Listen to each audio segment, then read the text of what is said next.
ఏంటి భగవంతుడు జర్నీ ఏంటి? చాలా లాంగ్ జర్నీ అయింది నీ కెరియర్‌లో. భగవంతుడి దయ కొంచెం అప్పుడప్పుడే కలిగింది. సో ఇప్పుడు అయిపోయింది. ఇయర్ సర్ప్రైజ్ చేస్తుంది అందరినీ. ఒక స్కేల్ అప్ ఫిల్మ్ లాగా అనిపిస్తుంది నేను టీజర్ చూసినంత వరకు. అందులో ఉన్న ఎలిమెంట్స్ కానీ ఇప్పటి వరకు నువ్వు చేసిన సినిమాల్లో ఒక స్కేల్ అప్ మూవీ లాగా అనిపిస్తుంది, బడ్జెట్ వైజ్ కానీ అంబియన్స్ వైజ్ కానీ. నాకు డ్రామాస్ ఇష్టం, పర్ఫెక్ట్ డ్రామా భగవంతుడు. ఓకే, ఏదైనా ఒక సినిమా ప్రయాణం మొదలెట్టినప్పుడు చాలా ఒడిదుడుకులు వస్తుంటాయి, మనకు అనుకోని అడ్డంకులు వస్తుంటాయి. ఎంతవరకు దాన్ని హోల్డ్ చేసి ఉండగలవు తిరిగి నువ్వు?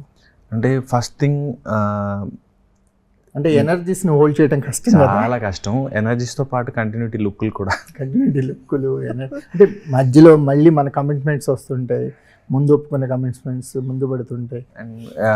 అదేంటో తెలీదు. ట్రోల్ చేయడం అన్నది ఎక్కువగా అది పోస్ట్ కోవిడా ముందు నుంచి ఉందా తెలియదు, కానీ కమెంట్ చేయడం, క్రిటిసైజ్ చేయడం అనేది అది జీవితాల్లో బాగా వచ్చింది. దెన్ ఒక ఎంపతి సింపతిలు తగ్గి ఈ హేట్ తర్వాత ఈ ట్రోల్ ఇవి కమెంట్స్ రూపంలో కావచ్చు, వ్యక్తిగతంగా కావచ్చు, ఫోన్లో అవ్వచ్చు, ఇది ఎక్కువ ఉండింది. సో ఆ పర్టికులర్ పాయింట్లో సినిమాలు ఒడిదుడుకుల్లో ఉన్నప్పుడు, సిరీస్ లైన్ సినిమాలు కొంత ఒక గ్యాప్లో పర్టికులర్ టైంలో ఉన్నప్పుడు ఎక్కువగా నేను డౌన్ అయిపోయాను. సో దాని నుంచి మళ్ళీ నేను బయటపడి ఓవర్కమ్ చేయడానికి నాకు ప్రీ వెడ్డింగ్ దొరికింది. ఆ గ్యాప్ని బాగా సఫర్ అయ్యాను. ప్రీ వెడ్డింగ్తో మళ్ళీ రికవర్ అయిపోయాను.